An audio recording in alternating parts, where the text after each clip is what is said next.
All right, let's get right into it. Today we're looking at Kyowa Kirin, a pharmaceutical company making one of the boldest moves in the industry.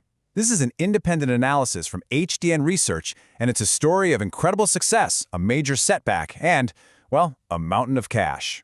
So for a long time, Kyowa Kirin was a well-respected company, but mostly known within Japan.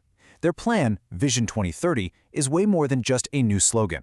They are pushing hard to completely reinvent themselves as a global specialty pharma powerhouse. We're talking about a fundamental shift in their entire strategy. And let's be clear, this is a very big deal. It's a high-risk, high-reward pivot that is absolutely going to define the company for the next decade. The stakes couldn't be higher. Now, for any pharma company, it all comes down to the drug pipeline. And for Kyowa Kirin, it's a tale of two extremes, really. On one hand, you've got this incredible engine churning out money, but on the other, a huge unexpected gap just opened up. Just look at this chart. The dominance of this one drug, Crysvita, is staggering. It's a treatment for rare bone diseases, and it is an absolute cash cow for them. We're talking almost 44% of their total revenue coming from this single product. It's the financial engine powering their entire global ambition. And it's not like they're a one-trick pony. Their R&D department just delivered another massive win. Ziftomenib, it's a global first-in-class drug for a certain type of acute myeloid leukemia, and it got FDA approval in late 2025. You know, this isn't just a new product on the shelf, it's a major scientific breakthrough. It's proof their research strategy is working. So you've got this massive earner in Crysvita and a super promising new star with Ziftomenib. Things are looking pretty good, right? But that brings up a really critical question. Is that enough? Can just two drugs really fuel the future of a global giant? That question suddenly became very, very real because of what happened next. And here's the shocker. Their next big thing, a hopeful blockbuster called Rocatinlimab for the huge atopic dermatitis market, was terminated. Done.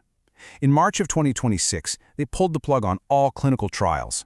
This was a stunning setback, and it left a massive, gaping hole in their growth plans for the future. Okay, so your next big drug candidate just went up in smoke. You'd expect some panic, right? Alarm bells ringing? But that's where this story gets really interesting. Let's pivot to the financials, because Kyowa Kirin has built an impressive fortress to handle exactly this kind of storm. First off, let's just look at the top line. For fiscal year 2025, the company brought in $3.32 billion in revenue. That shows you the kind of market power they already have, thanks mostly to their existing blockbusters. But this next number, this is what really tells you how well the company is being run. Even with all that R&D turmoil, they didn't just stay profitable, they hit a new company record for core operating profit, over $689 million. That signals incredibly strong management. Now let's zoom out and look at the trend here. This table, based on HDIN Research's work, shows a nice, steady growth in revenue over the last 3 years. But look at the core operating profit. It's not just growing, it's accelerating. This is the financial bedrock that gives them options. In a really smart move, management rolled out a new policy to reassure investors.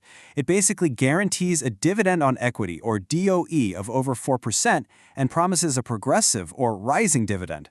What's that mean in plain English? It's a clear signal to the market that says, don't worry, we're stable and we're confident in our future. And this is the real game changer.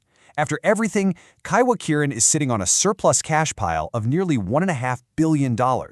That's not just cash on the books. That's a strategic war chest. It gives them immense firepower for whatever they decide to do next. So let's bring this all together.